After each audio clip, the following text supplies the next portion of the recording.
Baik adalah dalika, maka jikalau dia nggak mampu dari yang demikian itu semuanya, ajra af'al salati ala qalbi wujuban fil wajib wa nadban fil mandub. Dia lintaskan tuh perbuatan sholat semuanya dengan hatinya dia. Yang wajib ya wajib, yang sunnah ya sunnah. Artinya dia udah nggak bisa ngapa-ngapain dah, ya. Nah, dalam kondisi seperti ini, tetap dia dihadapkan ke arah kiblat dalam posisi celentang. Kalau seandainya nggak bisa juga, ya udah dalam posisi yang memungkinkan dia. Yang penting hati ini yang menjalankan semua kerjaan sholat dari hati ini. Tangan juga bisa diangkat, ya hatinya yang bermain. Allahu Akbar. Dalam hati segala macam semuanya, baiknya sujudnya, tidak dan sebagainya, ya. Semuanya ada di hati. Yang wajib dia jalankan secara wajib dalam hatinya, yang sunnah dijalankan secara sunnah di dalam hatinya. Wa kadza yadra al-awwal in i'taqala lisan. Dan begitu juga dia jalankan tuh ucapan-ucapan yang mesti dibaca dalam sholat. Kalau memungkinkan lisannya itu bisa masih mengucap, ya. Jadi udah nggak punya kemampuan, tapi mulut masih bisa. Kalau misalnya lagi baca Fatihah, bisa ngomong aja. Sampai begitu sholat, ya. Tapi kalau mulut nggak bisa juga, ya dari hati aja semua, ya. Biar dimasila nafsu, dengan dia mengumpamakan dirinya mukabbiran, ya, ada takbir.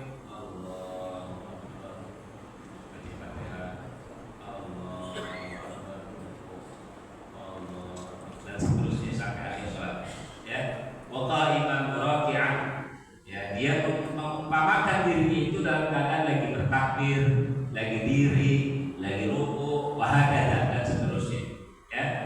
Nah, orang yang posisinya sholat seperti ini, baik yang duduk maupun yang berbaring maupun yang celentang, ya, maupun yang menjalankan dengan hatinya, ya. Nah, maka wala i'adata alaih, dia enggak wajib mengulang sholatnya lagi kalau seandainya dia diberikan kesembuhan oleh Allah Subhanahu wa taala. Enggak. Ya, kan enggak mustahil kan orang yang bertahun-tahun sakit di berbaring di kamar, tiba-tiba Allah kasih kesembuhan, kan enggak mustahil, bisa ya. Jadi selama dia sholat dalam keadaan berbaring atau celentang di tempat tidurnya itu, begitu Allah kasih kesembuhan sehat total, ya, bisa pukul orang lagi, bisa gitu, ya, berarti kan udah sehat banget tuh. Nah, berarti dia enggak wala i'adah alaih, dia enggak perlu mengulang lagi sholat yang kemarin tuh di saat dia lakukan ketika dia dalam kondisi berbaring atau celentang, enggak perlu, ya. Wala tasqutu sholatu anhu. Nah, ini yang jadi catatannya, dan tidak gugur hukum wajibnya sholat anhu daripada orang tersebut pada ma'aqluhu dzalika, selama akalnya masih ada, ya.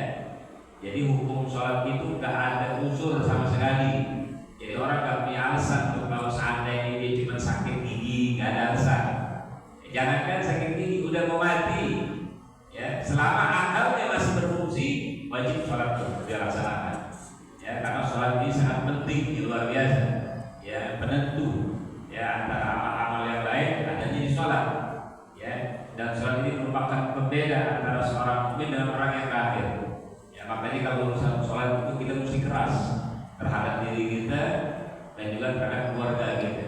Nah, jangan membiarkan di antara keluarga kita ada yang gampang tinggalin sholat, mesti kita kerasin, ya, mesti kita kerasin. Nah, makanya kan dalam urusan fikih, perintah sholat itu sudah dimulai sejak usia 7 tahun, ya, 7 tahun.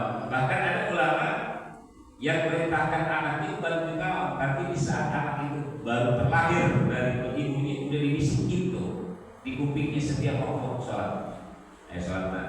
Walaupun belum ada kewajiban masih bayi, ya, cuman setiap waktu sholat selalu dibisikin orang. Kita kok pasang sikit lagi sholatnya, maghrib begitu, isya begitu, subuh begitu. Nah, supaya apa? Supaya itu anak terniat, ya, di dalam dirinya ada kewajiban dia yang namanya melaksanakan sholat. Nah, begitu usia 7 tahun, orang tua, ya, diperintahkan untuk ajak anaknya, nah, dengan cara yang lembut kalau ngajak,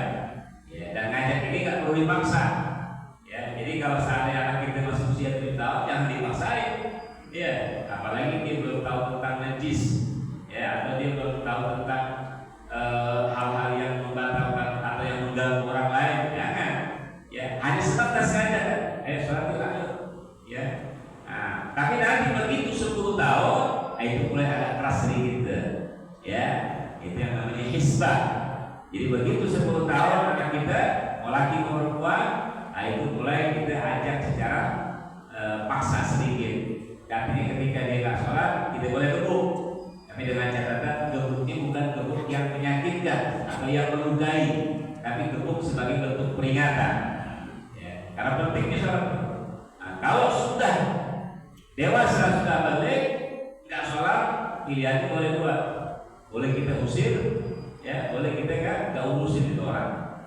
Ya, karena ini urusannya kaitan dengan sholat. Nah, bahkan kita sudah membahas ya, termasuk di antara yang tidak dimuliakan oleh syariat adalah orang yang meninggalkan sholat lima waktu. Itu nggak dianggap mulia oleh syariat.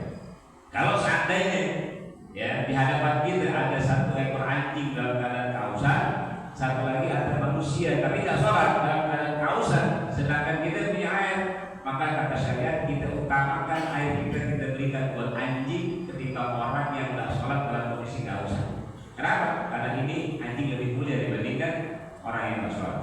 Saking besar itu urusan sholat. Ya, kenapa? Karena perintahnya Nabi kita Muhammad SAW mendapatkannya pada malam Isra Mi'raj.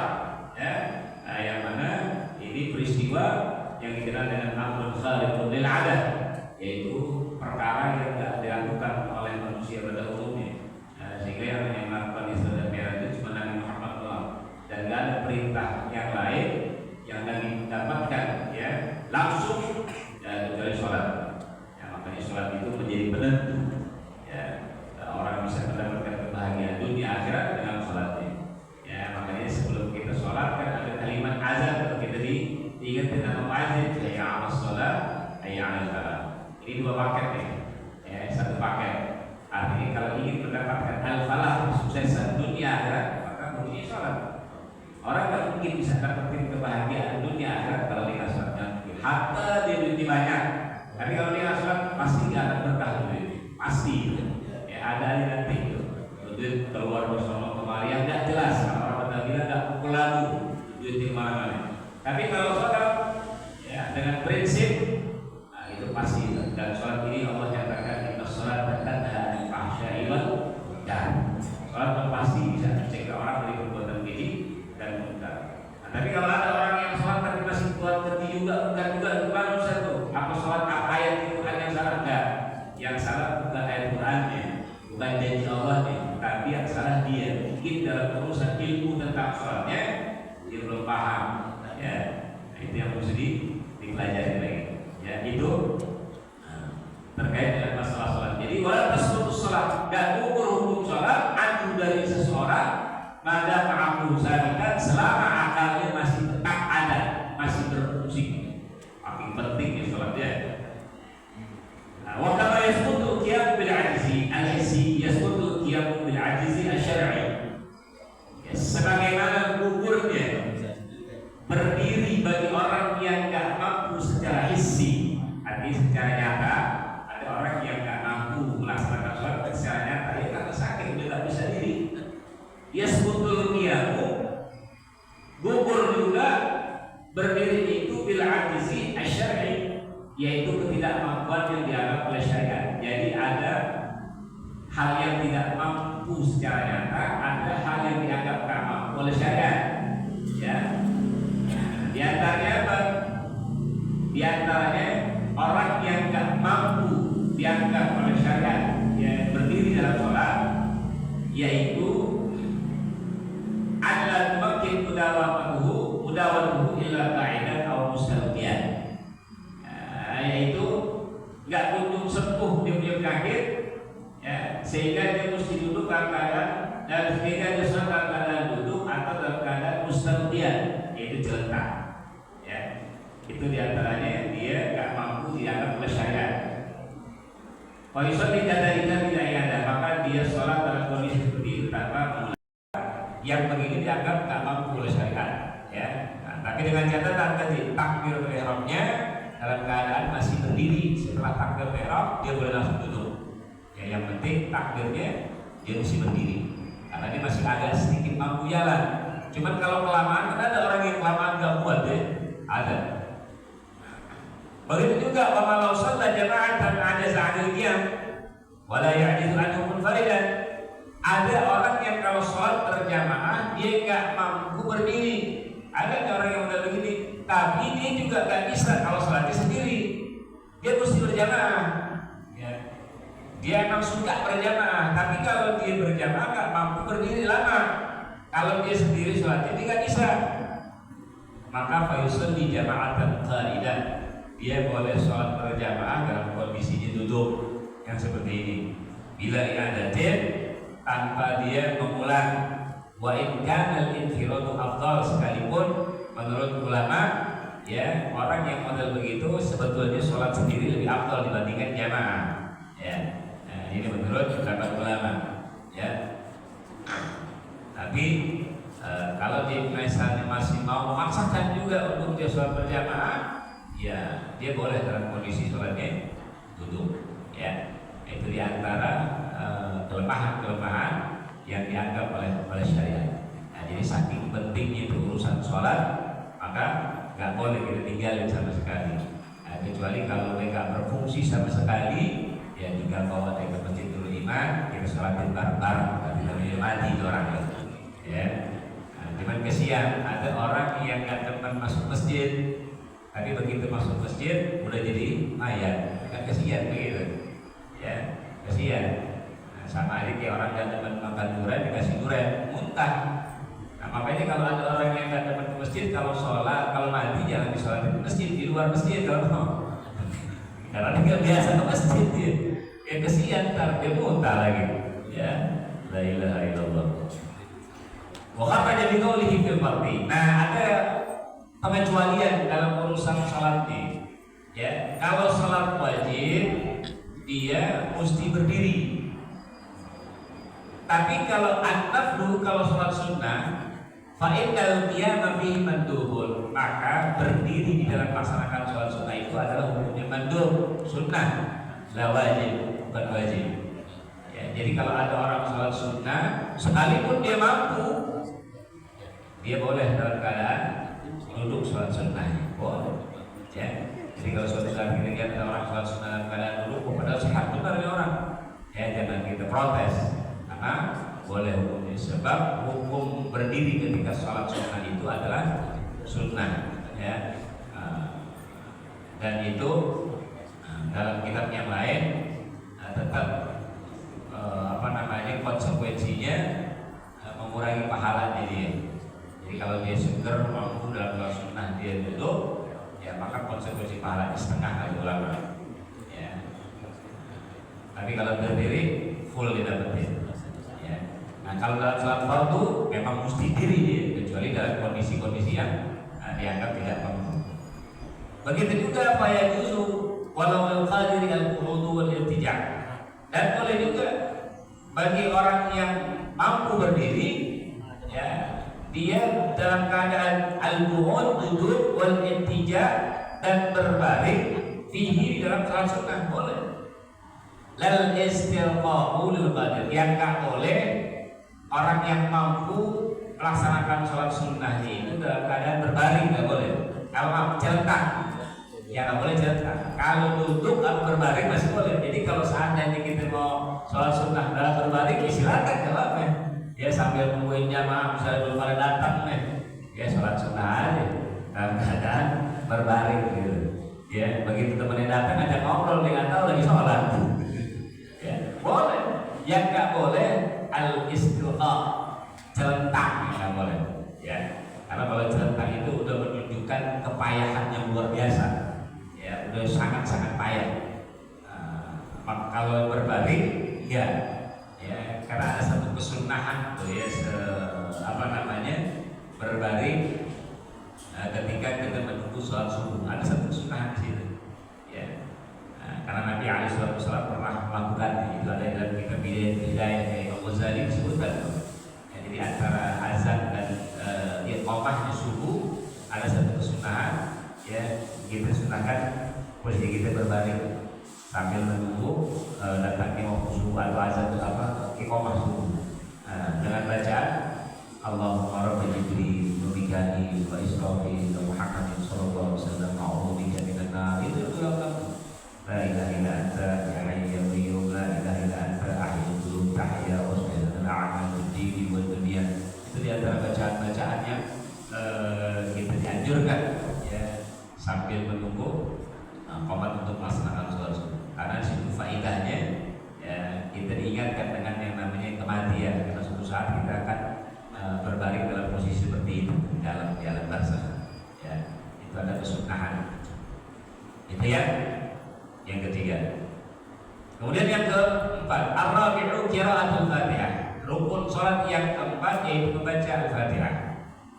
Apa maksudnya? Al-ma'na ar-rabi' min arkanis salat, bahwa yang keempat di antara rukun salat qira'atul Fatihah yaitu membaca suratul Fatihah bil qiyami, di saat dia berdiri, au badalihi fi kulli rak'atin, atau dia membaca ganti daripada suratul Fatihah fi kulli rak'atin, pada setiap rakaat, fi kulli salat, daripada setiap salat, fardin au naflin, baik salat fardu ataupun salat sunnah, munfaridan kana musalli ya, baik dia dalam keadaan salatnya sendiri, au imaman au ma'muman, atau dia sebagai imam atau dia sebagai makmum, malam yakun masbuqan, selama dia tidak menjadi masbuq ya. Jadi dia wajib membaca Fatihah ketika sholat, baik dia sholat sendiri maupun sholat dia berjamaah ya.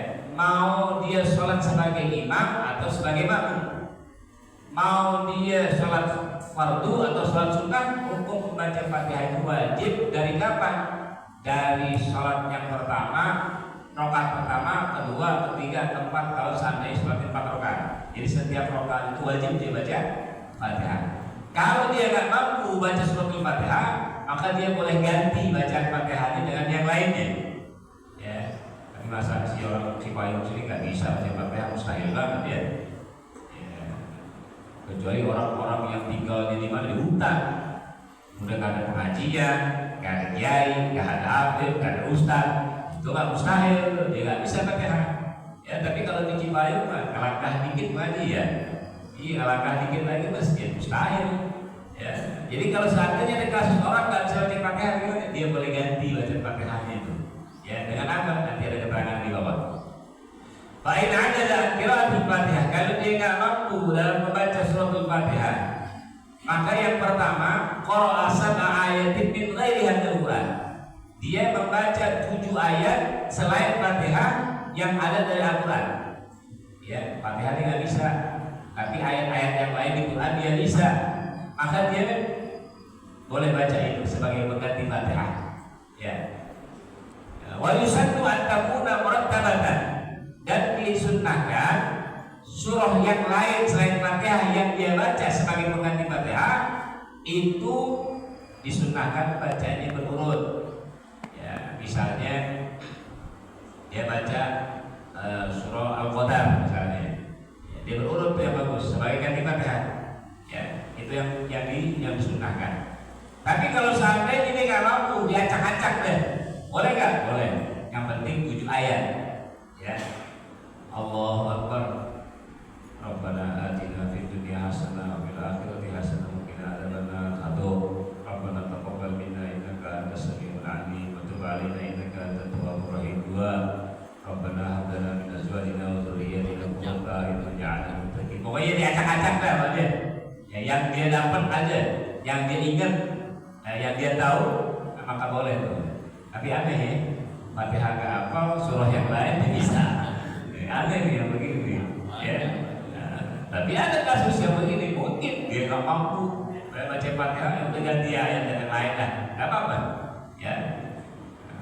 Tapi dengan catatan sunnahnya diurut. Kalau memang dia bisa tahu urutan, tapi kalau enggak boleh dengan acak-acak. Wa yustaratu, dan disyaratkan antakuna hurufa, bahwa huruf-huruf yang dia baca sebagai pengganti daripada suratul Fatihah tadi, qadra hurufil Fatihah, itu sekedar sama dengan huruf di suratul Fatihah. Ya, tinggal dihitung deh. ada berapa jumlah huruf dalam surat Al-Fatihah dari mulai Bismillah sampai Waladhdallin. Nah, maka cari tuh ya ayat-ayat yang digabung sejumlah dengan huruf yang ada dalam surat Al-Fatihah. Itu syaratnya. Kalau dia nggak mampu baca Fatihah, ya. Jadi berat ini saat ini kalau gitu belajar baca Fatihah, ya belajar. Nah, tapi bukan ada orang yang nggak mampu. Ya seumpama ada orang yang malam dia baru masuk Islam, ya. Nah, dia kan nggak mungkin bisa baca Fatihah langsung loh. Ya, begitu juga ayat-ayat Quran tuh bagaimana Ustaznya? Dia kan nggak mungkin Fatihah aja nggak bisa, apalagi baca-baca Quran yang lain.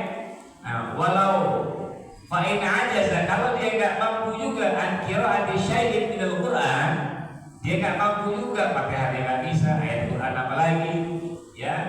Ata bisa ta'ati anwa'in minal dzikr, maka dia mesti mendatangkan 7 kata daripada zikir. Jadi sebagai ganti daripada Fatihah. Misalnya kalau malam kan, ya nggak mungkin dia bisa baca Fatihah, apalagi surah-surah yang lain. Baca surah An-Naba, ya nggak mungkin panjang 40 ayat. Ya, maka dia ganti Fatihahnya dengan apa? Dengan kalimat tasbih, ya, yang disebut dengan al-baqiyatus shalihah. Jadi Allahu Akbar, dia ganti dengan Subhanallah, Alhamdulillah, la ilaha illallah, Allahu Akbar, wala haula wala quwwata illa billahil aliyil azim, masyaallah kana wa ma lam yasha lam yakun. Itu 7 kata, ya. Itu huruf-hurufnya, kata-katanya juga seimbang dengan apa yang ada dalam suratul Fatihah. Itu dianggap oleh ulama seperti itu hukum. Walikau hurufiha lam tablugh huruf al-Fatihah. Mohon maaf, ini hurufnya nggak sampai daripada huruf Fatihah. Ya, fal yazid ma tablugh, maka hendaknya dia tambah zikir yang lain, ya, sehingga bisa mencapai qadroha, ya, kadar daripada huruf Fatihah. Ya harus pas-pas banget gitu, kadar kira-kira aja, ya, walau bertakrir sekalipun diulang-ulang nggak apa-apa, ya. Nah, jadi kalau dia nggak mampu baca Fatihah, dia baca surah yang lain sebagai ganti Fatihah. Nggak bisa juga dibaca tasbih ini deh, ya. Tasbih ini nggak bisa juga, yang dia bisa tasbih apa? Ya, tasbih apa? Ya, pokoknya tasbih itu kalau seandainya sekiranya nggak sama dengan ukuran Fatihah, jadi ulang-ulang. Kan urusan Fatihah ada nggak sekira-kira baca Fatihah 1 menit berdiri? Ada ya? Kalau yang normal gitu. Nah, maka kita baca Fatihah, sebelahnya dia baca tasbih, ya. Ya seukuran dia berdiri deh, begitu aja, ya. Dengan subhanallah, alhamdulillah, wala ilaha illallah, Allahu akbar, wala haula wala quwwata illa billahil aliyil azim, masyaallah kana wa ma yasha. Kalau dia belum rukuk, berarti kita belum seimbang nih. Baca lagi subhanallah, alhamdulillah, wala ilaha, gitu aja. Itu bagi yang nggak mampu dia baca Fatihah, ya. Sekarang ada lagi kasusnya, fa in ajaza an jami'i ma marra. Kalau dia nggak mampu dari semua itu, Fatihah dia nggak mampu, dia ganti dengan ayat yang lain nggak mampu, dia baca tasbih juga dia nggak mampu, ya karena mungkin pertama dia belum belajar, yang kedua mungkin karena malas. Nah, maka bagaimana tuh sebagai pengganti Fatihahnya?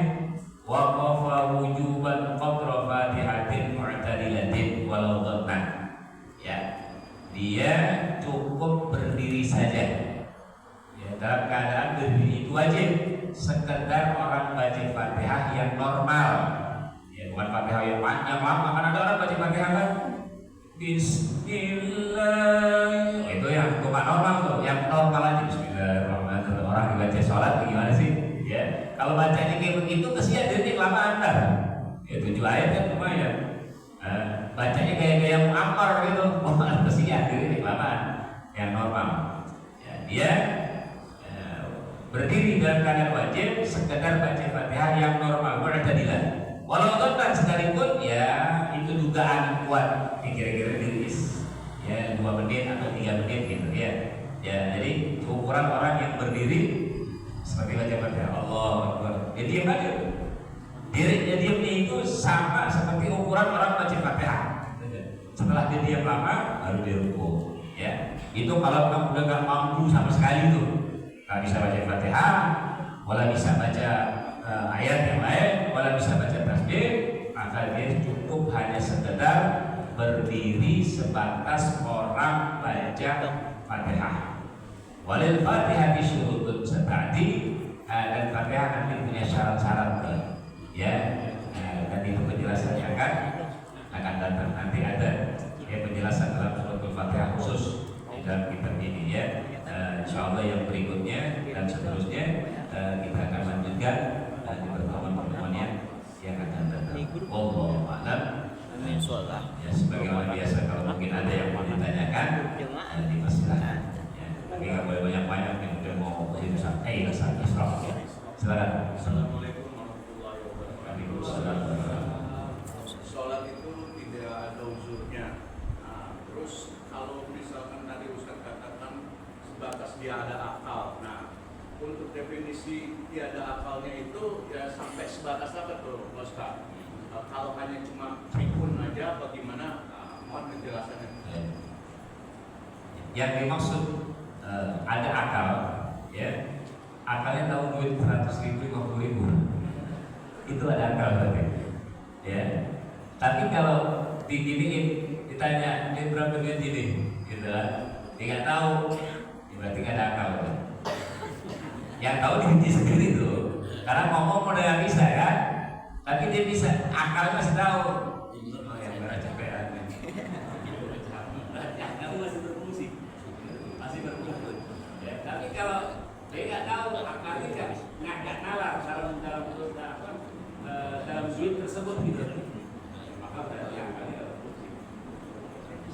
Ukuran sudah bukan duit aja apa aja. Jadi kan diajak bicara di ngambung, dia paham, termasuk di antara orang yang akalnya masih berfungsi. Tapi kalau udah diem aja, itu kembalinya kepada diri sendiri, karena yang tahu ukuran dia, akalnya berfungsi atau enggak dia. Kalau dia merasa akalnya masih mampu, berarti masih wajib. Kalau orang lain nggak mungkin tahu akalnya dia berfungsi atau enggak, karena dia sendirian yang tahu. Jadi diri sendiri yang tahu. Wallahu a'lam. Silakan Pak Iya. Nah ini kan amalan-amalan di bulan Haram dan bulan Rajab. Kalau di Safar itu di Safar. Ini saya pernah lihat teman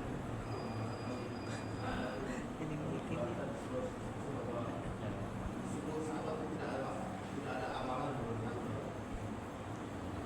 Seperti di bulan katanya tidak ada amalan khusus di bulan Haram maupun Safar karena menurut Begim atau Al-Hafiz Ibnu Hajar itu tidak ada amalan di bulan Haram.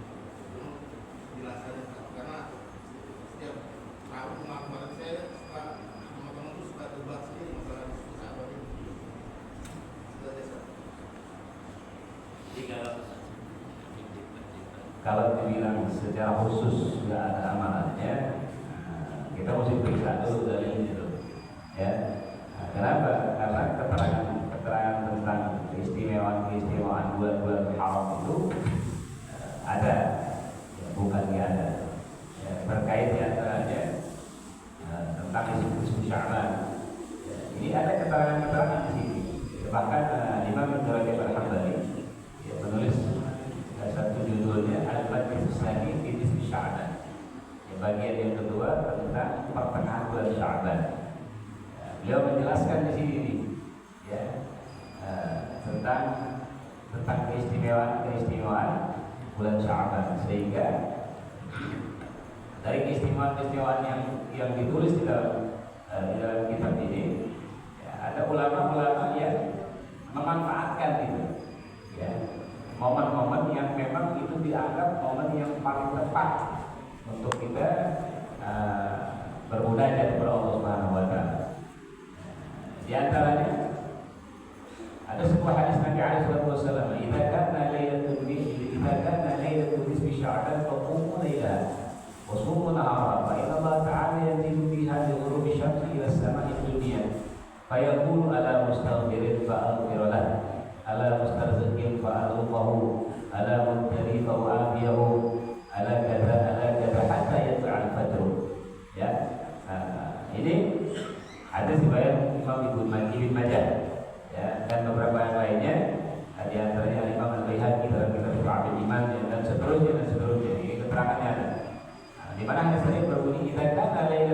Sya'ban, apabila di malam pertengahan bulan Sya'ban kamu Nabi perintahkan bangun. Maksudnya bangun sini sholat. Ya, walaupun bukan sholat sunnah Sya'ban, artinya sholat malam yang bisa kita kerjakan. Ya. Kemudian wasumu nahara, dan puasa di siang. Ya. Tapi dengan catatan lain juga, bukan puasa yang disebut puasa Sya'ban, nggak ada. Ya, nggak ada. Kenapa? Alasannya fa'inna Allah Ta'ala yanzilu fiha yadhuru bisyamsi ila sama'i dunya, karena sungguh Allah Subhanahu wa taala turun ya di malam tersebut dari sejak terbenamnya matahari ila sama'i dunya. Ya, Allah turun dalam artian turunnya itu bukan Allah yang turun, rahmat Allah yang Allah turunkan. Ya, rahmat Allah turunkan. Ila sama'i dunya, sampai kepada langit dunia yang kita kenal 1, 2, 3, 7. Ya, fayaqulu, lalu kemudian seraya Allah mengatakan ketika di malam itu, ala mustaghfirin, adakah di antara kalian yang meminta ampun, fa'aghfir lahu, maka aku ampuni. Ala mustarzikin, adakah di antara kalian yang minta rezeki, fa'arzuqahu, aku akan kasih rezeki. Ala mubtali, adakah di antara kalian yang sedang diuji lalu kemudian minta kepadamu agar supaya diloloskan ujiannya, fa'u'afiyahu, maka aku akan selamatkan daripada ujiannya. Ala kata Nabi, apa aja terus siapa yang minta begini dikasih Allah semuanya. Ya, sampai kapan? Hatta yaitu al-fajr, sampai itu fajar terbit. Ini ada keterangan hadisnya. Ya, jadi banyak sebetulnya hadis-hadis yang terkait dengan itu. Nah, walaupun dalam kualitas hadisnya ada perdebatan di kalangan ulama. Ya, lagi-lagi nanti ini kita masukin kepada ilmu mustalahul hadis. Ya, jadi ada hadis yang dhaif, ada yang hasan, ada yang sahih. Terus kemudian bagaimana dengan yang dhaif ini?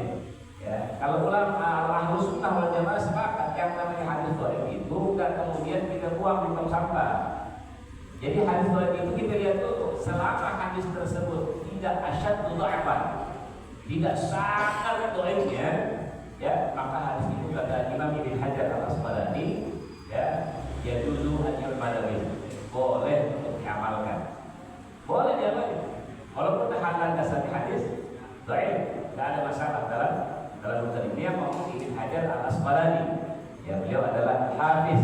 Orang kalau bergelar al-hafiz itu setidaknya dia mesti memahami 100.000 hadis. Seorang-orang ini. Sini ada yang 100.000 hadis, yang ngomongannya nggak ada. Ya, al-hafiz itu gelarnya. Ya, kalau al-hakim 3.000 hadis. Itu ada keterangan di dalam kitab Arab al-Ubudiyah dijelaskan ya tentang mustalahat, istilah-istilah. Ada yang disebut Hujjatul Islam, ada yang disebut Al-Hafiz, ada yang disebut Al-Hakim, ada yang disebut Syekh